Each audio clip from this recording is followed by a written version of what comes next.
Hello, friends. I have something funny to share with y'all. It was like an aha moment, and I have in my entire life never had an aha moment that involved math in my whole life. And I'm going to explain why in a second. But sorry, I'm in a little bit of a dimly lit room tonight because I'm just vibing with my fireplace over here. Hey, friend, how you doing? Hey, Ruth.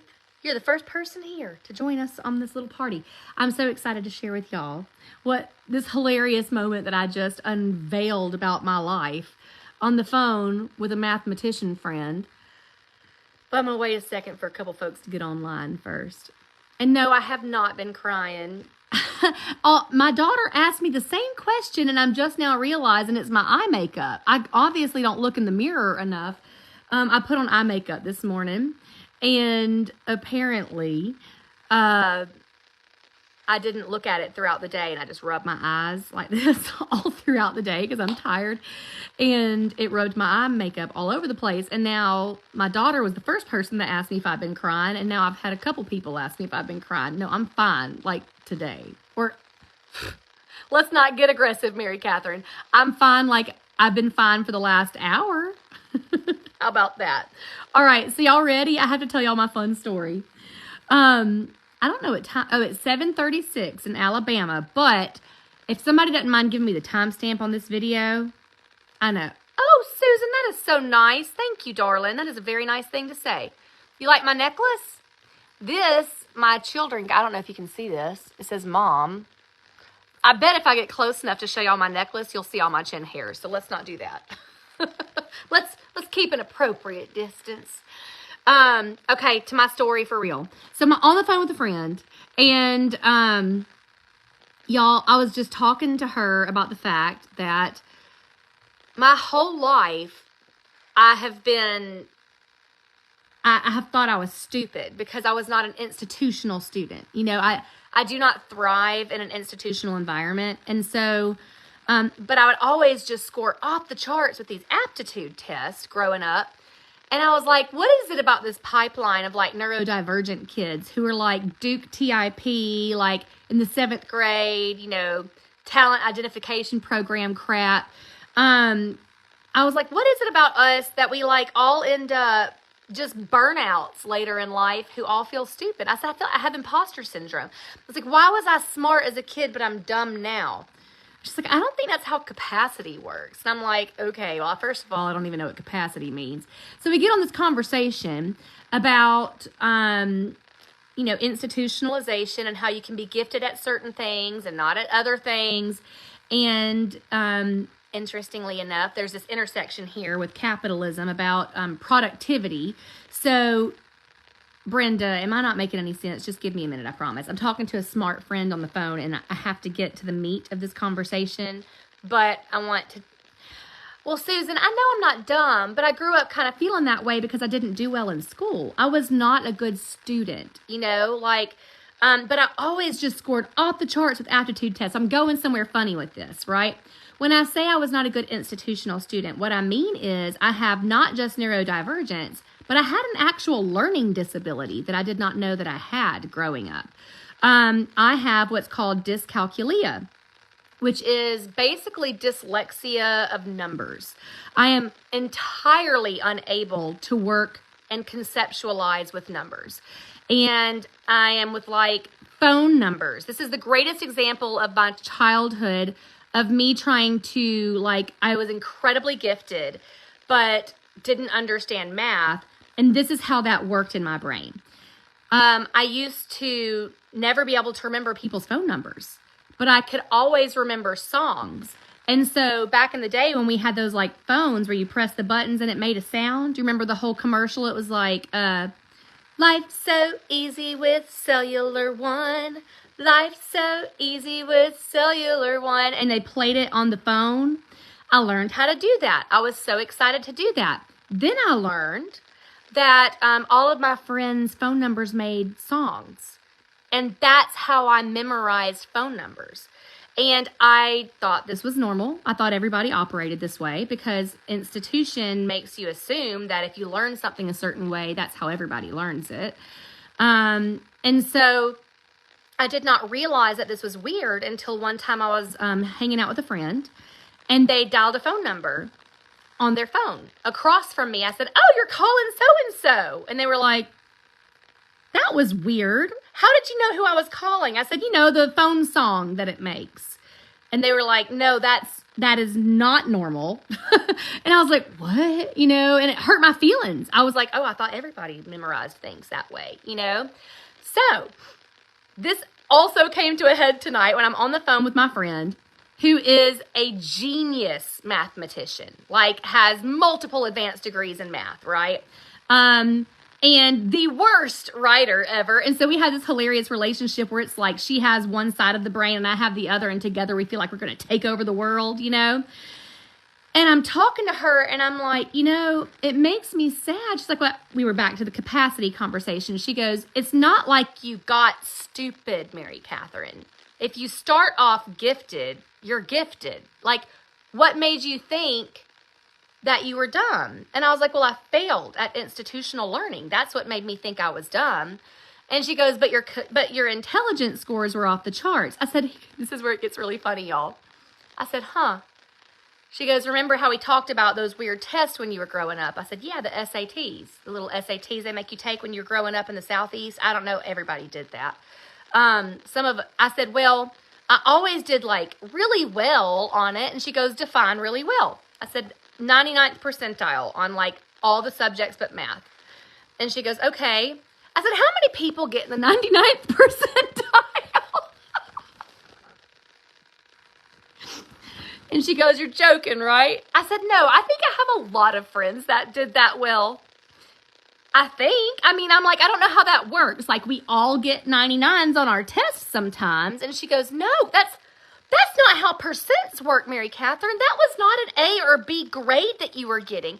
And by the way, there's not 100 on that test. You're super gifted in those areas. Why did you think that was normal?" I said, "Oh, well, I just stopped and thought about it, and I was like, oh, I don't understand math.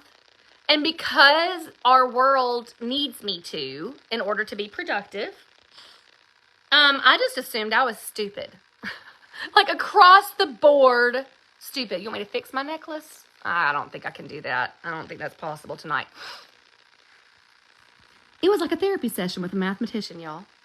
She said, "Hey, baby, when somebody says you're in the 99th percentile of something in the country, that's not like you got a 99A. There's not like 10 people in the class that get that. That's not what that means." And I was like, "What?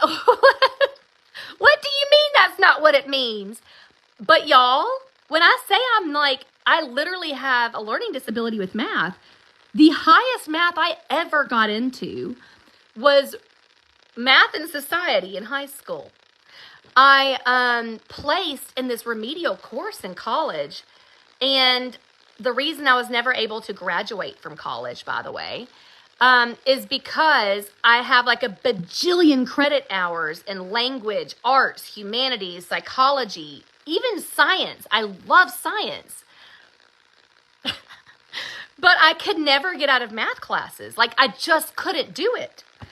And so I chalked that up to couldn't cut it. Was a dumb person. Dumb, dumb, dummy. Could never get my degree. You guys, it turns out I'm actually gifted at some things. And because I'm not gifted at one thing that really matters to a lot of people, I thought I was an idiot all around. And I learned this tonight. It felt like a therapy session. My friend sat here and explained to me that percentiles are not the same as a 99 or a 98A. And I'm sitting here thinking, what do you mean I was that smart all along? All this time? I wasn't a dummy? Okay. Well, I'm going to go work that out in therapy, I'm sure, next week. Y'all, I think she was joking about the necklace. It's all good. I love y'all. We're fine. But I just had to share that life revelation with y'all. It turns out you can be bad at one thing and it doesn't make you an all-around idiot. I'm dumb at math. It's fine. It was not a thing that my brain can do. It turns out I mix the numbers all up anyways. And my brain is so smart at other things, but I thought because I couldn't do what other people could do, that made me dumb. I couldn't get the degree, the advanced degree. Can you believe that? And it was because the requirement needed something from me that I couldn't give. I can't give math. But all this time I thought I was a dummy. And isn't that sad? A mathematician figured this out for me tonight. Either that or she alley-ooped it for my therapist. But I just want to let y'all know this is something I struggle with on such a deep level because I really want to be a therapist one day. And I questioned whether I even belonged being an author. I figure like if my influencer stuff ever falls apart that I'll never sell another book. And because my writing's not good, it's just that people like me and so they're trying to help me out. And then, you know, so that's all a fluke. Obviously, it's not because I'm good at something, because I can't be good at anything because I failed at this thing. Gosh, why are we this way? Why can we not just celebrate what we're really good at, acknowledge it, see it, love that about ourselves, and then not see what we're really, like where our gifts aren't as shortcomings?